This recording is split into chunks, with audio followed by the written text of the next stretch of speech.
Magandang umaga, narito ang update ukol sa maging lagay ng ating panahon. Patuloy pa rin umiiral ang southwest monsoon o habagat sa malaking bahagi ng ating bansa at magdadala pa rin ito ng mga pag-ulan dito sa buong bahagi ng Luzon, lalong-lalo na dito sa may kanluran ng northern at central Luzon kung saan hanggang mga malalakas po yung mga pag-ulan na posible nating maranasan. Kaya doble ingat sa ating mga kababayan sa banta ng mga pagbaha at pagguho ng lupa. At sa kasalukuyan po, wala tayong minomonitor na low pressure area sa anumang bahagi ng ating bansa, ngunit meron tayong minomonitor ng mga cloud cluster dito sa kanluran ng Northern Luzon, maging dito din sa silangan ng Luzon, kung saan ito pong mga kaulapan dito sa may kanluran ng Northern Luzon as early as po as today or ngayong araw ay posible po itong magkaroon na ng defined circulation or maging isang ganap na low pressure area. Kapag po ito ay naging isang ganap na low pressure area, posible po itong magdulot ng mga pag-ulan sa ilang areas ng Northern Luzon, and ang nakikita po natin na yung track na or yung tatahakin po nito ay pakanluran palayo po sa anumang bahagi ng ating kalupaan. But then, continuous monitoring pa rin po tayo dito sa kaulapan nito na magkaroon ng sirkulasyon sa mga susunod na oras. Kaya patuloy lamang na magantabay sa updates na ipapalabas ng Pag-asa.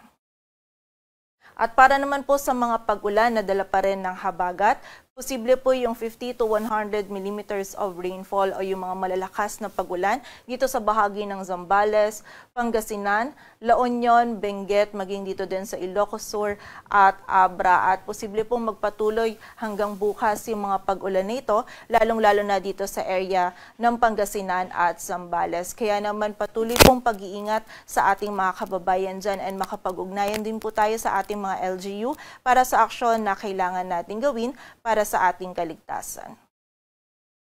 At para nga sa maging lagay ng panahon ngayong araw ng Biyernes, maulan na panahon pa rin po yung mararanasan natin dito sa Metro Manila, maging sa nalalabing bahagi pa ng Luzon. As early as this morning po or ngayong umaga, nakakaranas na ng mga pag-ulan itong malaking bahagi ng Central Luzon, maging yung ilang bahagi pa po ng Southern Luzon, maging dito din sa Metro Manila. Posible pa rin po na magkaroon tayo ng period kung saan titila yung mga pag-ulan nito, but generally, throughout the day or any time of the day, magiging mataas pa rin po talaga yung tsansa ng mga pag-ulan, pagkilat at pagkulog. Kaya naman doble ingat pa rin para sa ating mga kababayan sa banta ng mga pagbaha at pagguho ng lupa, and also yung mga regional offices po natin, patuloy pa rin sila nagpapalabas ng mga thunderstorm advisories or yung mga rainfall warning ukol po sa mga pag-ulan na ito.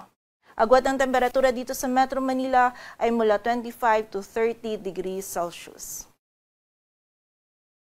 At para naman sa bahagi ng Visayas at Mindanao, maging dito din sa area ng Palawan. Sa bahagi po ng Palawan, meron din tayong mga kalat-kalat na pag-ulan na mararanasan. Dulot pa rin ito ng habagat. Samantala, sa buong bahagi naman ng Visayas at Mindanao, magiging bahagyang maulap hanggang sa maulap po yung ating kalangitan.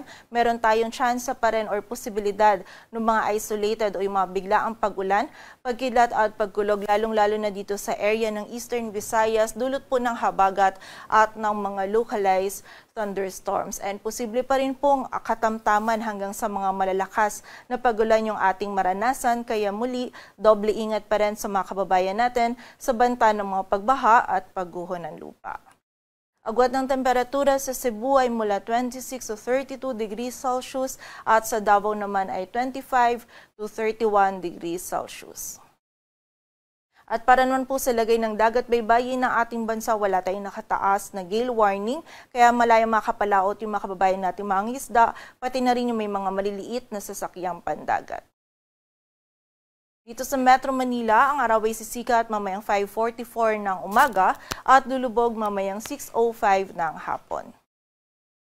Patuloy po tayo magantabay sa updates na ipapalabas ng Pag-asa, at para sa mas kumpletong impormasyon, bisitahin ang aming website pag-asa.dost.gov.ph. At para naman po sa mga heavy rainfall warnings or mga thunderstorm and rainfall advisories, bisitahin lamang po yung aming website panahon.gov.ph. At yan po muna ang latest dito sa Weather Forecasting Center ng Pag-asa. Grace Castañeda, magandang umaga po.